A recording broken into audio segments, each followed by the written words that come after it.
السلام عليكم ورحمة الله وبركاته.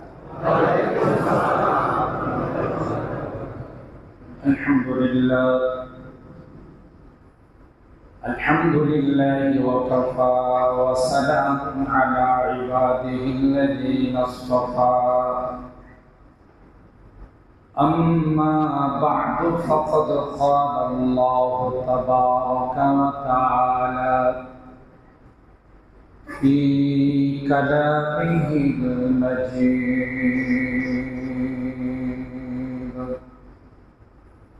وفي فرقانه الحميد. أعوذ بالله من الشيطان الرجيم. بسم الله الرحمن الرحيم. وعد الله الذين آمنوا منكم وعملوا الصالحات ليستخلفنهم في الأرض كما استخلف الذين من قبلهم وليمكنن لهم دينهم الذي ارتضى لهم وليبدلنهم من خوفهم أمنا يعبدونني لا يشركون بي شيئا ومن كفر بعد ذلك فأولئك هم الفاسقون. وأقيموا الصلاة وآتوا الزكاة وأطيعوا الرسول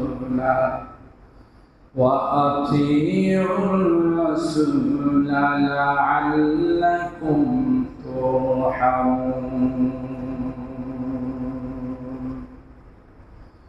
وقال النبي صلى الله عليه وسلم يوشك الأمم أن تداعى عليكم كما تداعى الآكلة إلى قصعتها.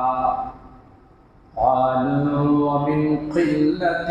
قال قائل ومن قلة نحن يومئذ.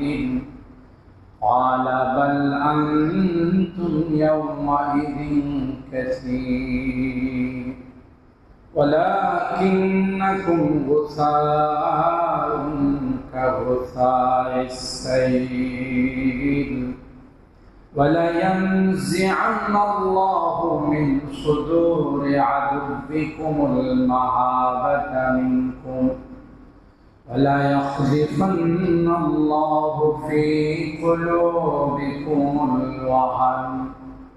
قالوا وما الوهن يا رسول الله؟ قال حب الدنيا وكراهية الموت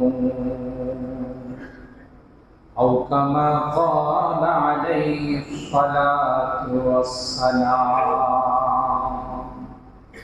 بارك الله لنا ولكم في القرآن العظيم ونفعنا وإياكم بالآيات والذكر الحكيم. صدق الله العظيم وصدق رسوله النبي الكريم ونحن على ذلك لمن الشاهدين والشاكرين والحمد لله رب العالمين محبت সাথে দরুদ শরীফ اللهم صل على محمد وعلى آل محمد كما صليت على إبراهيم وعلى آل إبراهيم إنك حميد مجيد اللهم بارك على محمد وعلى آل محمد كما باركت على إبراهيم وعلى آل إبراهيم إنك حميد مجيد আলহামদুলিল্লাহ আলহামদুলিল্লাহ আল্লাহ পাকের দরবারে লাখো কোটি শুকরিয়া যে রব্বে করিম আমাদেরকে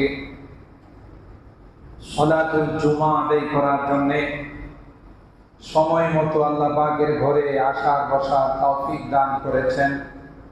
এই জন্যে অন্তরের অন্তঃস্থল থেকে কালিমাতুল শুকর আদায় করে বলি আলহামদুলিল্লাহ। মুহতারাম মুআজ্জাজ হাজরিন, আলোচনা চলছিল ঈমান এবং তাওহীদ সম্পর্কে। তারই ধারাবাহিকতায় গত সপ্তাহ আমরা আলোচনা শুনেছি যে কোরআন আল্লাহ পাকের কালাম, যার মধ্যে বিন্দু পরিমাণ কোনো সন্দেহ নাই। কাফের, মুশরিক, বেঈমানরা, মুনাফিকরা তারা বলাবলি করতেছিল যে আসলে এটা আল্লাহর কালাম নয়, মুহাম্মদের বানানো কালাম। তাই তাদেরকে আল্লাহ তাআলা চ্যালেঞ্জ করেছিলেন, যদি তাই হয় তোমাদের ভাষাও তো আরবি, তোমাদের মাতৃভাষা আরবি, কোরআনে কারীমও নাযিল করা হয়েছে আরবি ভাষায়, তাইলে তো তোমাদের জন্য সহজ। আবার তোমরা পৃথিবীর মধ্যে সবচেয়ে বড় বড় পণ্ডিত, যে যুগে যে জিনিসের চর্চা বেশি থাকে আল্লাহ তাআলা সেই যুগে নবীকে সেই মুজিজাটাই দান করেন। এটা আল্লাহ তাআলার একটা বিধান। সাইয়েদনা হযরতে আদম আলা নবিয়িনা ওয়া আলাইহিস সালাতু ওয়াস সালাম থেকে আখিরি পয়গম্বর পর্যন্ত সকল নবীদের বড় বড় মুজিজাগুলো তালাশ করলে দেখা যায় যুগের চাহিদার সাথে তাল মিলি আল্লাহ তাআলা নবীকে সেই মুজিজাটাই দান করেছে। দুই একটা মিসাল, যেমন হযরতে মূসা আলাইহিস সালাতু ওয়াস সালামের জামানায় জাদুকরদের প্রভাব ছিল। জাদুবিদ্যায় যারা পারদর্শী তাদের খুব প্রভাব ছিল, তাদের জয় জয়কার অবস্থা ছিল, তাদেরই বিস্তার আছে। আল্লাহ রাব্বুল আলামিন তার পয়গম্বর মূসা কালিমুল্লাহকে এমন এক জান্নাতি মুজিজা দান করলেন যে মুজিজার সামনে সমস্ত জাদুকররা মুহূর্তের মধ্যে সারেন্ডার করতে বাধ্য হবে। যুগ যুগ ধরে যারা জাদু চর্চা করে আসছে নবীর মুজিজার সামনে তারা অপারগ হয়ে, কি ছিল সেটা ছিল লাঠি, দুনিয়ার লাঠি নয়, জান্নাতি লাঠি। আদম আলা নবিয়িনা ওয়া আলাইহিস সালাতু ওয়াস সালাম জান্নাত থেকে আসার সময় যে স্মৃতিগুলো দুনিয়াতে নিয়ে আসছিলেন তার মধ্যে একটি অন্যতম স্মৃতি ছিল সেই লাঠি। হতে হতে আদম আলাইহিস সালামের পরের নবী ঈসা আলাইহিস সালাম, ঈসা আলাইহিস সালামের পরের নবী, এভাবে হতে হতে মূসা আলাইহিস সালামের পূর্বের নবী ছিলেন হযরতে শুআয়ব আলাইহিস সালাম, যে শুআয়ব আলাইহিস সালাম মূসা আলাইহিস সালামের শ্বশুরও বটে ছিলেন। মেয়ে যখন বিয়ে দিলেন মূসা নবীর নিকট, মেয়েকে রুখসত করার সময়, বিদায় দেওয়ার সময় ওই যে লাঠি ওনার কাছে পরস্পরায় চলে আসছে, লাঠিটা জামাইয়ের হাতে তুলে দিয়ে বললেন, বরের হাতে তুলে দিয়ে বললেন, বাবা কিছুই তো দিতে পারলাম না, এই যে নবীদের কাছ থেকে ওয়ারিস সূত্রে পাওয়া, মিরাস সূত্রে পাওয়া জান্নাতি লাঠিটা তোমার হাতে তুলে দিলাম। মুসা আলাইহিস সালাম এই লাঠি আল্লাহ তাআলা তার মধ্যে এমন পাওয়ার দিলেন, মুসা আলাইহিস সালাম এই লাঠিকে জমিনে ছাড়তে দেরি হয়, বিশাল আকৃতির সাপ হতে দেরি হয়। আল্লাহ কোরআনে কারীমে তার বর্ণনা দিয়েছেন, ফাইদা হিয়া সুরবানুন মুবিন, ফাইদা হিয়া হাইয়াতুন তাসআ, বিশাল আকৃতির সাপ হয়ে যায়। তো ফেরাউনের কাছে যখন দ্বীনের দাওয়াত নিয়ে গেলেন, আল্লাহর একত্ববাদের দাওয়াত নিয়ে গেলেন, ফেরাউনে মুসা নবীকে জিজ্ঞাসা করে, ইয়া আলাম নরব্বিকা ফিনা ওয়ালিদা ওয়া লাবিসতা ফিনা মিন উমরিকা সিনিন, এ বেটা তুমি আবার কবে নবী হইলা? তুমি না কিছুদিন আগে আমার ঘরেই ছিলা, লালিত পালিত হলা, তুমি এখন নবী হয়ে গেছো। এই তো কিছুদিন আগের মুসা, ছোট মুসা, দুধ পান করার মুসাকে আমি দেখলাম ফেরাউনের ঘরে লালিত পালিত হয়েছিল। ইতিহাস অনেক লম্বা, আমি সেদিকে যাব না। মুসা নবীর জন্য ফেরাউনে রাষ্ট্রীয় পরোয়ানা জারি করে দিল যে যার ঘরে ছেলে সন্তান জন্ম নেবে তাকে হত্যা করে, তাকে হত্যা করার পরোয়ানা জারি করে দিল।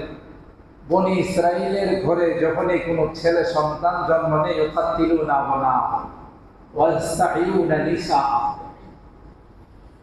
পুত্র সন্তান জন্ম নিলেই তাকে হত্যা করা হয়। কেন?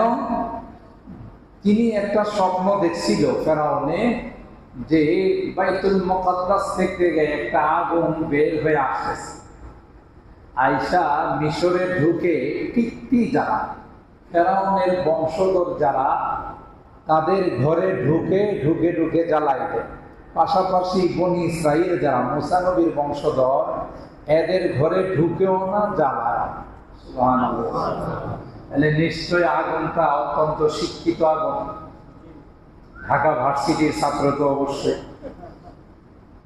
যে আগুন বাইসা বাইসা আলাদা করে করে জ্বালায়, পাশে আরেকটা ঘর ওইটাকে জ্বালায় না। ভয়ঙ্কর এক স্বপ্ন।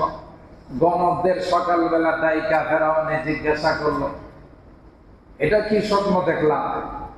আগুন তো জীবনে বহু দেখছি, জ্বালাই তো এলাকা জ্বালাই দেয়, কিন্তু এই আগুন বাইসা বাইসা জ্বালায়। শুধু আমার বংশধর যারা আছে তাদের ঘর জ্বালাই দে, বনি ইসরাইল মুসার বংশধরের ঘরে ঢুকেই না। সুবহানাল্লাহ। গণকরা কয়, জাহাপনা, কঠিন স্বপ্ন, ভয়ঙ্কর স্বপ্ন। কি ভয়ঙ্কর বলো? বনি ইসরাইলের ঘরে বংশে একটা সন্তান, ছেলে সন্তান জন্ম নিবে, এই ছেলে সন্তানের হাতে আপনাকে ধরা দিতে হবে, আপনার রাষ্ট্র রাজত্ব সব হের হাতে চলে না। যারা রাষ্ট্রীয় ক্ষমতায় বসা থাকে, যারাই সহজে কি ক্ষমতা ছাড়তে চায়? কথা কয় না। প্রয়োজনে হাজার হাজার মানুষ হত্যা করে ফেলবে, তাও ক্ষমতা, কথা কয় না। ডিফেন্সের যারা আছে, যারা সশস্ত্র বাহিনী আছে, তাদেরকে ক্ষমতায় বসে অর্ডার দিলে প্রয়োজনে লাখ লাখ মানুষ হত্যা করে ফেল, তবু আমি ক্ষমতা। এই জাতীয় ইতিহাস তো বাংলাদেশে কখনো ঘটে না। যেমন এখন নরেন্দ্র মোদীর অবস্থা খুব কেরোসিন, এই জন্য এই শয়তানে আমাদের পার্বত্য অঞ্চল লাগাই দিচ্ছে।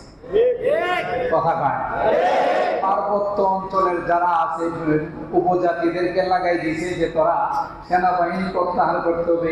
আমাদের সেনাবাহিনী বড় ধৈর্যশীল, বহু বুঝাইছে, দেখছে যে নরমে কাম হয় না, এই জন্য গরম চালাইছে। কথা বলেন ঠিক কেন? ওই শয়তানে লাগাই দিয়েছে যে এদিক দিয়ে একটা হট্টগোল লাগাই দিলে কমপক্ষে আমার বিরুদ্ধে যে আন্দোলন হইতেছে কিছুটা হলো থামবে না। আল্লাহ যাদেরকে ধরে থামায় না, ক্ষমতা হারা করে ছাড়বে। কথা বলেন ঠিক? ওয়াকাযালিকা আখযু রাব্বিকা ইযা আখাযাল কুরা ওয়া হিয়া যালিমা। অন্য আগে নিজের গতিতে পয়সা থেকে অন্যদের ইন্ধন দিছো, কথা বলেন ঠিক কিনা? অন্য দেশের মধ্যে আগুন জ্বালাইছো, অন্যদেরকে কান পড়া দিছো, কুবুদ্ধি দিছো, এখন নিজের ক্ষমতা ধরে রাখো, কথা বলেন ঠিক কিনা? তো ক্ষমতায় যারা বসা থাকে সহজে ক্ষমতা ছাড়তে, কারণ ক্ষমতা অনেক মজার জিনিস, কথা বলেন ঠিক কিনা? সবচেয়ে মাফ করেন আমাকে, কেউ রাগ করেন না, অনেকে এখানে রাজনীতি করেন, সব রাজনীতিবিদদেরকে বলতেছি না, সবচেয়ে সহজ ব্যবসা হলো এখন রাজনীতি। সবাই না, কিন্তু সবাইকে বলতেছি না, আবার রাগ করেন না যে আমি রাজনীতি করি আমাকে আপনি বললেন। কিন্তু যারা অপরাজনীতি করে, ঠিক না ঠিক? অপরাজনীতি করে যারা, অসৎ রাজনীতি যারা করে, তাদের সবচেয়ে সহজ ব্যবসা বানাই নিয়েছে রাজনীতিকে। চান্দাবাজি করা, ধমক দেওয়া, ভয় দেখানো, দেখায় টাকা পয়সা নেওয়া। অপরাজনীতি, অসৎ রাজনীতি। রাজনীতি মানুষের কল্যাণের জন্য, কথা বলেন ঠিক না? আরে আপনি এমন হবেন যে মানুষ আপনার জন্য জান দিতে প্রস্তুত হবে, ঠিক কিনা বলেন? এরদোগান নমুনা আছে, তুর্কি।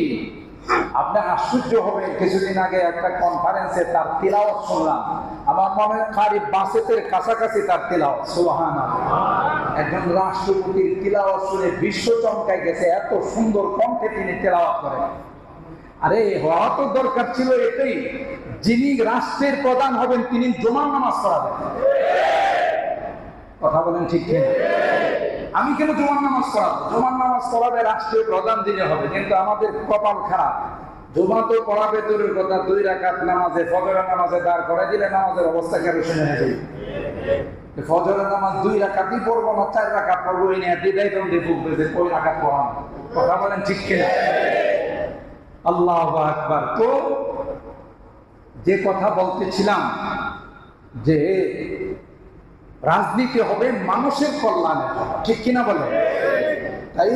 তাইলে আল্লাহ ওই সকল রাজনীতিবিদদেরকে, আল্লাহ ওই সকল রাষ্ট্রীয় প্রধানদেরকে নূরের আসনে বসাবেন। দুনিয়ার মানুষ দেখবে কে তিনি। আমরা গরমে ঘামে হাঁপুডুপু খাচ্ছি, আর ইনি নূরের মুকুট মাথায় দিয়ে সিংহাসনে বসে, এসি রুমে বসে হাওয়া খাইতেছেন। তখন আল্লাহর পক্ষ থেকে বলা হবে ইমাম আদেল, তিনি ছিলেন তোমাদের রাষ্ট্রপ্রধান, কাহার উপরে কোনো জুলুম করে নাই। সুবহানাল্লাহ। হাদিসে আসছে না, আসছে না? আজকের যে আয়াত তিলাওয়াত করেছি ওখানে আল্লাহ তাই বলছেন। কোরআনে কারীমের এই আয়াত সূরা আন-নূরের আয়াত নাম্বার 55 এবং 56, এই দুইখানা আয়াতে আল্লাহ এই কথাই বলছেন, তোমরা যদি নেককার হয়ে যাও, তোমরা যদি খাঁটি ইমানদার হয়ে যাও, গোটা পৃথিবীর রাজত্ব তোমাদের কদম মুসি করবে। সুবহানাল্লাহ। কোরআনের কথা ফেলে দাও না, ওই আয়াত এখন নাই। এটা ছিল আল্লাহর বিধান। আজকে আমরা ডোনাল্ড ট্রাম্পের নাম শুনলে তত্তর করে কাঁপি, না জানি কোন দিন দা বুমবিন করে বাড়ায়, না জানি কোন দিক দিয়ে আমাদের অ্যাটম বোম হামলা করে। আরে ডোনাল্ড ট্রাম্প মুসলমানদের নাম শুনলে থরথর করে কাঁপবে, কথা বলেন ঠিক? যে মুসলমান যেমন আফগানিস্তানের নাম শুনলে এখন থরথর করে কাঁপবে, যে আফগানে যারা যে মার খাইছে, মার পেটের থেকে বাইরে এত বড় মার খাই নাই, কথা বলেন ঠিক? গোটা বিশ্ব আফগানকে অবরোধ করেছিল, আজকে গোটা বিশ্ব আফগানিস্তানকে মডেল বানাচ্ছে। যে যেই পরিমাণ উন্নতি তাদের কিছুরই কয়েকদিন হলো তাদের স্বাধীনতা, আজকে তাদের ডলারের মান ৬৭ টাকা, আর আমরা বাংলাদেশে ১৫০, ২০০, ৩০০ টাকা দিয়ে একটা ডলার পায় না।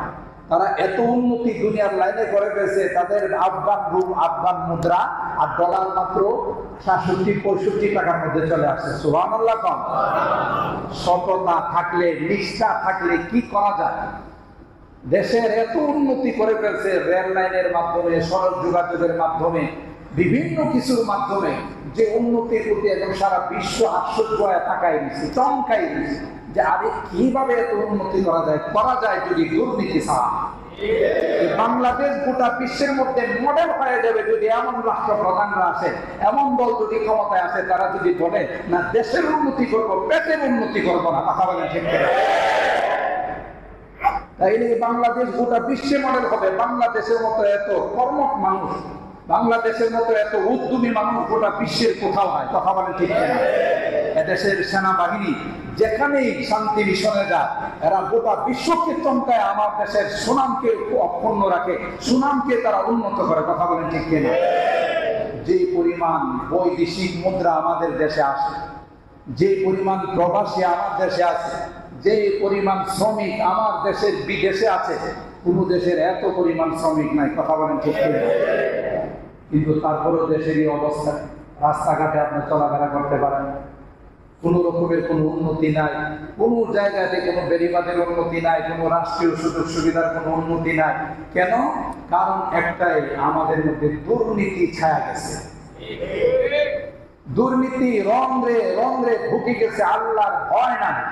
যারা আমাদের আল্লামা মামুনুল হক সাহেব সহ ওলামাদের একটা বিরাট ওয়াক্ত সরকারি আমন্ত্রণে, আফগান সরকারের আমন্ত্রণে সফর করে আসার পর ওনাদের যে বিবৃতিগুলো শুনেন, কি বলতেছেন ওনারা, যে এই দেশ কেন উন্নতি হবে না, তাদের মধ্যে যে সততা, তাদের মধ্যে যে মানার মাত্রা, একজন আমিরকে তারা যেভাবে মানে, যখন অর্ডার দিবে তখনই সে এটা বাস্তবায়ন করার চেষ্টা করবে, ঠিক কিনা বলেন?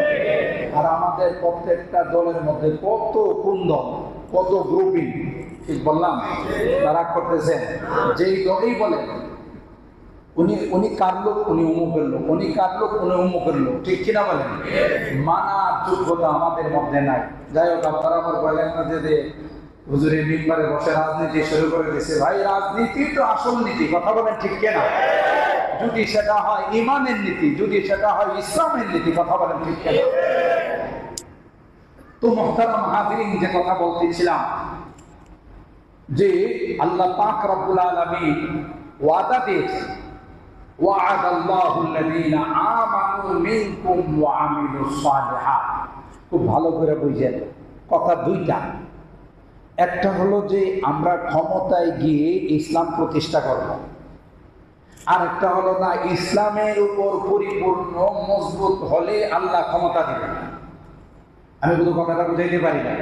একটা স্লোগান হলো যে আমরা ক্ষমতার মসনদে গিয়ে, ক্ষমতার আসনে বসে আমরা ইসলাম প্রতিষ্ঠা করব।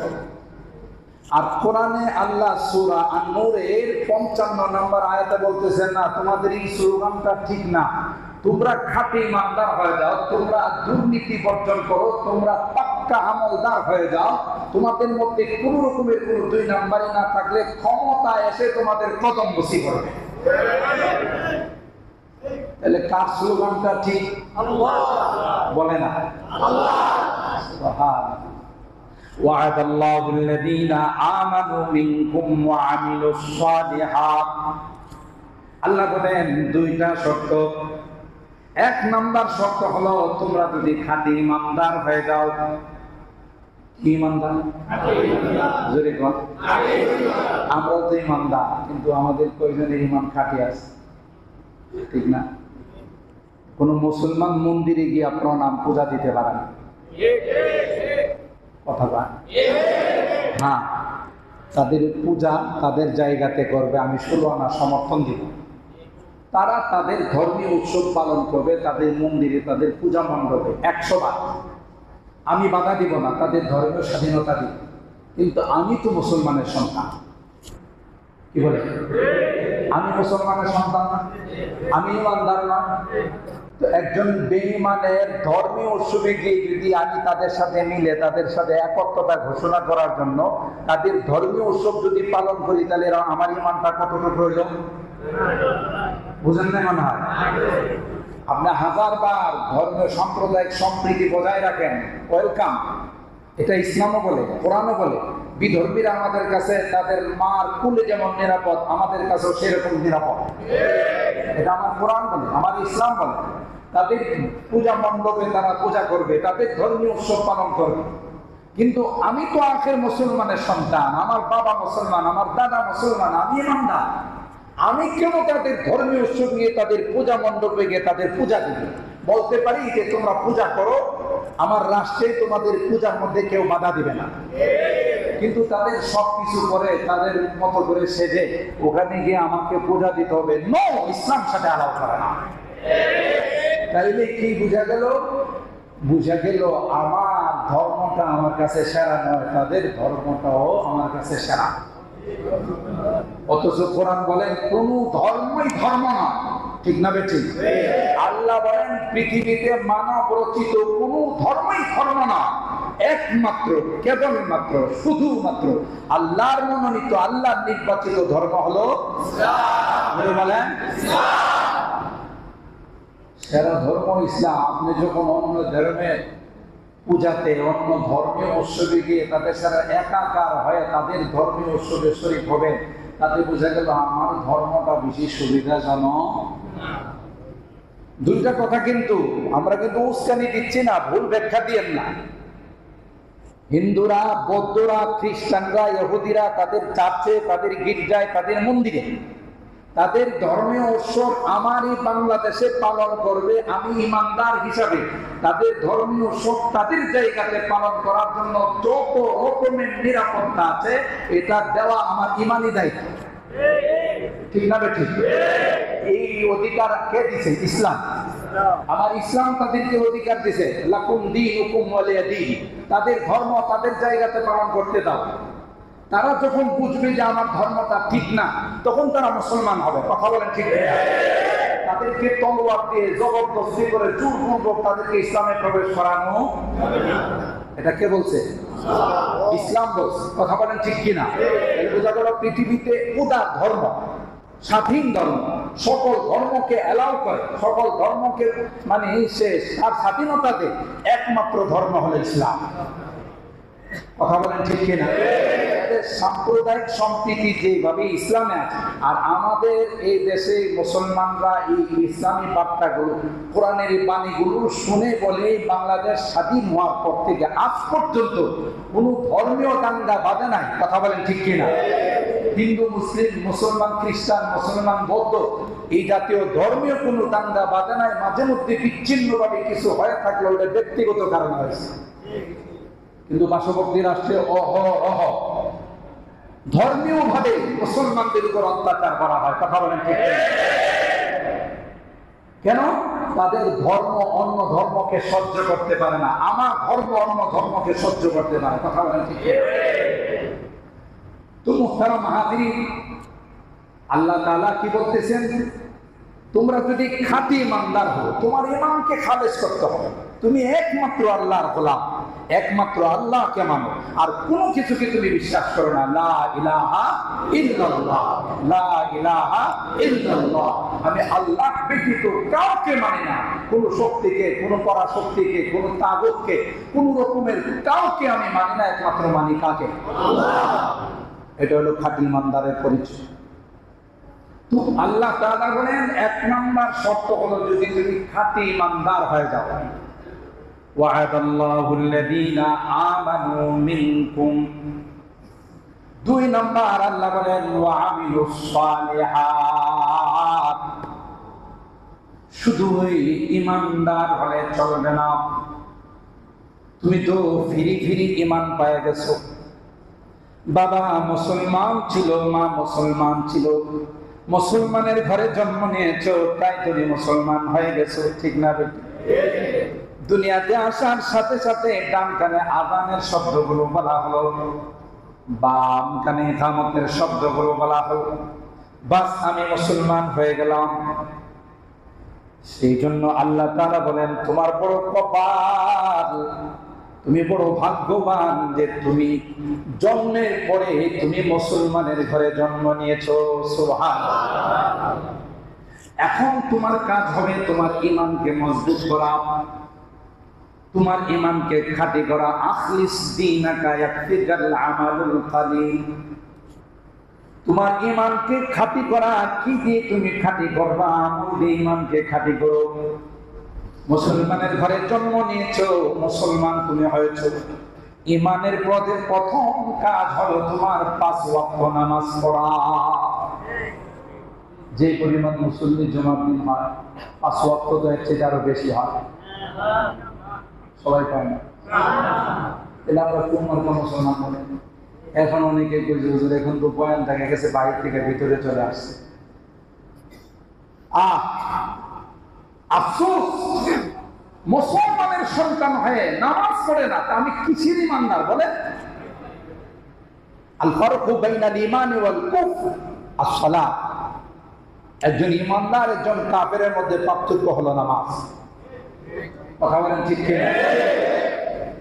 যেই পরিমাণ মুসল্লি আমাদের কেন্দ্রীয় মসজিদ সহ ঢাকার সব কয়টা মসজিদ যেখানে যাই, আমি কি বলে জুমা কি ছাদে বাইরে রাস্তায় চাই না। এই জন্য মসজিদ আরো বাড়ানো চিন্তা ভাবনা আমরা করতেছি, আরো কয়েক তলা করা যায় কিনা। জিজ্ঞাসা করি ওয়াক্তিয়াতে তো 3 কাঠা। এই যে জুমার দিনের যে মুসল্লিরা আসছিল, ওরা মনে হয় বাংলাদেশে নাই, সবাই বিদেশে চলে গেছে। এই জন্য আমি বলি যে আমাদের সমাজে মুসলমানেরও ক্যাটাগরি আছে। কথা বলে, ফার্স্ট ক্লাস মুসলমান, সেকেন্ড ক্লাস মুসলমান, থার্ড ক্লাস মুসলমান।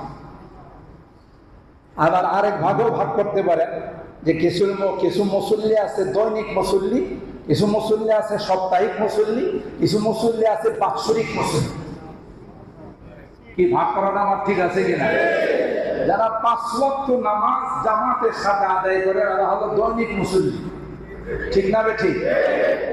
আর এক দ্বিতীয় প্রকার হলো সাপ্তাহিক মুসল্লি, যারা শুধু জুমার নামাজ পড়তে আসে, বাকি 5 ওয়াক্ত ওদেরকে দেখা যায় না। এরকমের মুসল্লির সংখ্যা যদিও অনেক কম।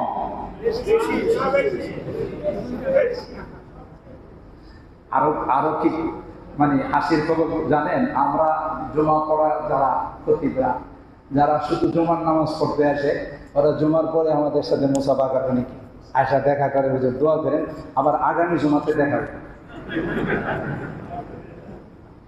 তার মানে কি যে খতিব সাহেবের কাছ থেকে সে 1 সপ্তাহ নামাজের ছুটি নিচ্ছে। কি ঠিক বললাম না? হুজুর দোয়া করেন আগামী সপ্তাহে আবার দেখা হবে। ওরে ভাই, এই 5 ওয়াক্ত নামাজের ছবি তোমার দিল কে?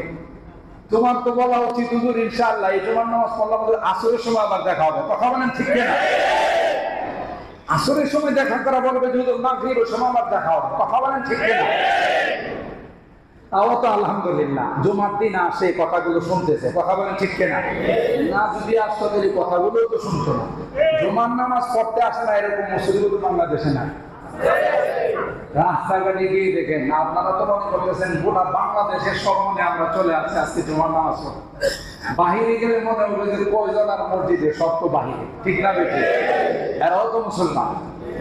তাহলে বলেন কোন মার্কা মুসলমান জুমাটাও করে না?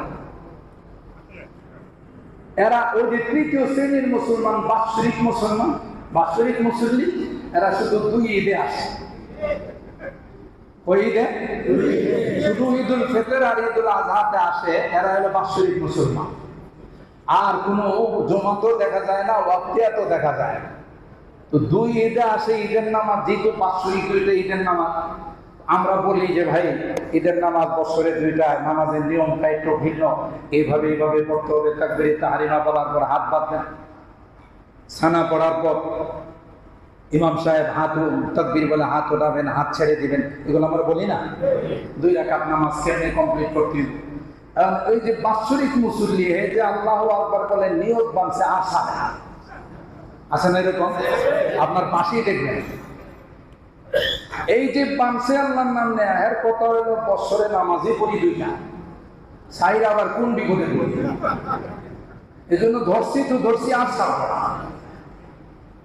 পাশের মুসল্লি ওরে বলে, ভাই আপনি যে গোটা নামাজটা পড়লেন, হাত তো একবারও সামলেন না। তো বলছে হাত উঠাইতে হবে, তাকবীরের সাথে সাথে হাত উঠাইতে হবে, হাত ছেড়ে দিতে হবে। আবার ও ভাই কথা কম বলে, নামাজে পড়ি 2টা, ছাড়লে আবার কোন বিপদে পড়ি এই চিন্তা করে আর ছাড়ি নাই। তখন পাশের মুসল্লি বললো, ভাই হাত না ছাড়লে এটা তো ঈদের নামাজ হয় না, এটা তো জানাজার নামাজ হয়, ঠিক না? জানাজার নামাজ হতে ইমাম তাকবীর বলে, কিন্তু হাত ছাড়ি কেউ।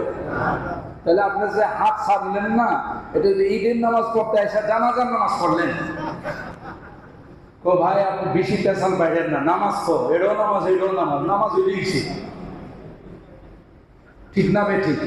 তাহলে আমি আপনাদের বলার উদ্দেশ্য রাগ করেন না, আল্লাহ যে ওয়াদা করছেন 2টা শর্ত লাগাইছেন, মাত্র 2টা শর্ত। আল্লাহ কসম, কোরআন যদি ঠিক হয়ে থাকে, আল্লাহর বাণী যদি ঠিক হয়ে থাকে, এই দুইটা জিনিস যদি মুসলমানদের ভিতরে চলে আসে, কিসের জাতিসংঘ, কিসের গুনার কাম, সবগুলো মুসলমানের নাম শোনার সাথে সাথে থপ্পর করে কাঁপবে, থপ্পর করে কাঁপবে। আল্লাহর বাপ সুবহানাল্লাহ বলে বলেন। সমস্যাটা হলো আমরা কাঁপি যদি শুনি যে আমেরিকা আমাদের উপর নারাজ হয়ে গেছে, আমাদের একেবারে পায়জামা করা যে আমেরিকা নারাজ হয়ে গেছে, ভারত নারাজ হয়ে গেছে, যুক্তরাষ্ট্র নারাজ হয়ে গেছে, আমাদের অবস্থা খারাপ। আমাদের ভিতরে এত তাদের ভয় ঢুকছে একটা মাত্র কারণ আমরা পাক্কা ইমানদার না। আমাদের থেকে জনসংখ্যা আফগানের বেশি না, কিন্তু এরা কি কোনো পরাশক্তিকে ভয় করে? এদেরকে যদি কয়েকদিন ডোনাল্ড ট্রাম্প বলছে বাগরামে হামলা করবো, এরা বলছে যে এখনো তো লজ্জা হয় নাই, এখনো তো শরম হয় নাই, কিভাবে গেছো সেটা কি ভুলে গেছো, আবার বলে হামলা করবে। প্রত্যেকটা নাগরিককে অস্ত্র প্রশিক্ষণ দিয়ে রাখছে। কথা বলেন ঠিক না? যে ইমারতে ইসলামে একে রক্ষা করতে হলে জিহাদ করতে হবে। মুসলমান যখন জিহাদকে আলিঙ্গন করে নেবে, পৃথিবীর কোন পরাশক্তি মুসলমানদের দিকে তাকানোর সাহস পাবে না। আর আজকে জিহাদের অবব্যাখ্যা, এর কিছু কারণ আমরা যারা জিহাদ বলি, আমাদের কিছু অপব্যাখ্যা আমরা করি। জিহাদ যেখানে মনে চায় এখানে এসে বোমা মাইরা দিল, চৌরাস্তার মধ্যে বোমা মাইরা দিল, আর মনে করলো যে জিহাদ হয়ে গেছে। কিছু অপব্যাখ্যা এটার কারণ। কথা বলেন ঠিক কিনা? কিছু অপপ্রয়োগ এটার কারণ। কিন্তু জিহাদ কোরআনে আল্লাহ এমনি নাযিল করেন নাই। মুসলমান যখন জিহাদকে ধরে রাখবে, খাঁটি ইমানদার যখন হবে, তখন মুসলমানের তলোয়ার লাগবে না, অস্ত্র লাগবে না। মুসলমান শুধু সকালবেলা মিসওয়াক করবে, আল্লাহর নবীর সুন্নাত পালন করবে। দুশমনরা দেখবে যে সত্য না, এখন তার অস্ত্র দিয়ে কিছু করবেন, এখন কামড়ায় খাবে। কথা বলেন ঠিক কিনা? হয়েছে, সাহাবায়ে কেরামদের মধ্যে হয়েছে। সকালবেলা উঠে 2-3 দিন যাবত যুদ্ধ করতেছে, বিজয় আসতেছে না। তখন আমিরুল মুজাহিদিন বললেন, ভাই আমাদের থেকে কোন একটা সুন্নত পুজো সারা করছে। সুবহানাল্লাহ বলেন। সে কি সুন্নত? তো মিসওয়াকের সুন্নত সারা করছে। চলেন আমরা আগামীকাল সকলেই সকালবেলা মিসওয়াক করি। উযু করার সময় সবাই যখন মিসওয়াক করা শুরু করছে, দূর থেকে দুশমনরা দেখছে যে সর্বনাশ, যেইভাবে দাঁত তেজ দিতেছে, যেইভাবে দাঁত ভার করতেছে, অবস্থা তো ভালো নয়। এরা তো দেখা খাওয়ার জন্য রেডি হচ্ছে। সুবহানাল্লাহ। আল্লাহ এমন ভয় তাদের ভিতরে ঢুকে গেছে। ডরতে नहीं মুসলমান দুনিয়া में किसी से, डरते नहीं मुसलमान दुनिया में किसी से, जब मिल गई है दौलत ईमान नबी से। सुभानअल्लाह। मुसलमानদের বড় শক্তি হলো ঈমান। बाजू तेरी तौहीद की कुव्वत से कभी है, बाजू तेरी तौहीद की कुव्वत से कभी है, इस्लाम तेरा दीन है तो मुस्तफी है। তোমার কিসের ভয়? তোমার ধর্ম তো পৃথিবীর সারা ধর্ম, তোমার অভিভাবক তো স্বয়ং আসমানের মালিক আল্লাহ। সুবহানাল্লাহ। আল্লাহ বলতেছে যে তোমাদের কোনো ভয় নেই। ওয়ালা তাহিনু ওয়ালা তাহজানু ওয়া আনতুমুল আ'লাউ ইন কুনতুম মুমিনিন। আল্লাহ বলেন কোনো পেরেশানি নেই, কোনো টেনশন নেই, কোনো ভয় নেই তোমাদের। তোমরাই বিজয়ী হবে, পৃথিবী তোমাদের কদম বসি করবে। সত্য হলো ইন কুনতুম মুমিনিন হাক্কা, তোমাদের ঈমানটাকে আগে খাঁটি করতে হবে। সুবহানাল্লাহ। তুমি যদি ওই মার্কা ঈমান হও, ঈমানদার হও, মুনাফিক মার্কা যে সবার সাথে যেখানে যে রকম সেখানে কথা কয় না, যেখানে যে রকম। আরে আমাদেরকে একটু গায়রত থাকা দরকার, একটু লজ্জা থাকা দরকার। এরা আমাদের ঈদ উৎসবের মধ্যে আসে না। এদেরকে যদি আপনি 1000 বার চেষ্টা করেন, একটা গরুর গোশত খাওয়াতে পারেন। কথা কয় না। একটা গরুর গোশত, কোরবানির গরুর গোশত আপনি খাওয়াইতে পারবেন না। তা আপনি কেন এদের পূজা মণ্ডপে যান? আপনি কেন তাদের প্রসাদ খান? আপনার লজ্জা থাকা উচিত। কথা বলেন ঠিক কিনা? আপনার ধর্মটাকে আপনি বিলিয়ে দিচ্ছেন। আপনার ধর্ম আপনি যা বলতেছে আপনি সেটার উপরে কেন থাকতে পারেন না? আপনার কেন সাহস নাই? এটা তো আমার বোঝা উচিত যে আমার ধর্ম সারা ধর্ম, আমি তো আরেকটা ধর্মের আনুগত্য করব। কথা বলেন ঠিক কিনা? ধর্মীয় ব্যাপারে বিন্দু পরিমাণ ছাড় নেই, মানবিক ব্যাপারে 16 আনা থেকে আরো বেশি ছাড় আছে। কথা কি বুঝাইতে পারলাম? আমার ধর্ম সারা ধর্ম, আমার ধর্ম একক ধর্ম, আমার ধর্ম আল্লাহর মনোনীত ধর্ম, আমার ধর্ম আল্লাহর নির্বাচিত ধর্ম। কথা বলেন ঠিক? আল্লাহ প্রদত্ত ধর্ম, আপনি যেখানে যেরকম সেখানে সেরকম নো, ইসলাম সেটা অ্যালাউ করে। হাফেজাগারে ওয়াসলে জয়ী সুলাকুন বা খাসান, হাফেজাগারে ওয়াসলি জয়ী সুলাকুন বা খাসান, বা মুসলমান আল্লাহ আল্লাহ, বাবা রহমান রাম রাম। কবি বলতেছেন যে এই জাতীয় মুসলমান হয় না, যেখানে যাও ওখানকার স্লোগান মুসলমানদের সাথে আল্লাহু আকবার, আর তাদের কাছে গেলে রাম রাম, হরে কৃষ্ণ হরে রাম। এই জাতীয় মুসলমান আল্লাহ পছন্দ করে না। কথা বলেন ঠিক কিনা? মুহতারাম হাজিরিন, জুমার দিন লম্বা আলোচনার সুযোগ নাই, হয়তো আপনাদের মনে মনে উকি দিতেছে বারবার যে ফেরাউনের যে কি হইল, ফেরাউন যে স্বপ্ন দেখলো। কথা বলেন ঠিক কিনা? হুজুর তো এটা সাইরা চলে গেছে, আর আসেই না। বলতেছিলাম ক্ষমতা বড় খারাপ জিনিস। কথা বলেন ঠিক কিনা? ক্ষমতা বড় খারাপ যদি সেটার আসল প্রয়োগ না হয়, খাঁটি প্রয়োগ যদি না হয়। এই ক্ষমতা ফেরাউন বানায়, এই ক্ষমতা কারণ বানায়, এই ক্ষমতা সাদ্দাত বানায়, এই ক্ষমতা বিশ্ব হারামজাদা নমরুদ বানায়। কথা বলেন ঠিক কিনা? যদি ক্ষমতা সঠিক প্রয়োগ না। যাই হোক, ঈমান সম্পর্কে আলোচনা করতেছিলাম। আমার আলোচ্য বিষয় চলতেছিল তাওহীদ আর ঈমান। কথা বলেন ঠিক কিনা? এই বিষয়ের উপরে আজকে আয়াতের আংশিক আলোচনা পেশ করেছি। আমরা এই আলোচনার থেকে যা শিক্ষা নিলাম যে আমার ঈমানকে যখন আমি মজবুত করব, আমি মুসলমান হিসাবে যখন গর্ববোধ করবো। কথা বলেন ঠিক কিনা? যে আমি মুসলমানের সন্তান হিসাবে যখন আমি নিজের আত্মমর্যাদা নিয়ে আমি বেঁচে থাকবো, দাঁড়ায় থাকবো, আমি ঈমানদার হিসাবে যখন আমি আমার ঈমান নিয়ে যখন গর্ব করবো, তখন আল্লাহ গোটা বিশ্বের মধ্যে সবচেয়ে সেরা জাতি হিসাবে আমাকে আল্লাহ চমকাই দিবেন। ঠিক না বেঠিক? আল্লাহ রাব্বুল আলামিন আমাদেরকে খাঁটি ঈমানদার বানার তৌফিক দান করুন। আল্লাহ রাব্বুল আলামিন আমাদেরকে আমলে সালেহ নেক আমল করার তৌফিক দান করুন। আমিন। ওয়া আখিরু দাওয়ানা আনিল হামদুলিল্লাহি রাব্বিল আলামিন।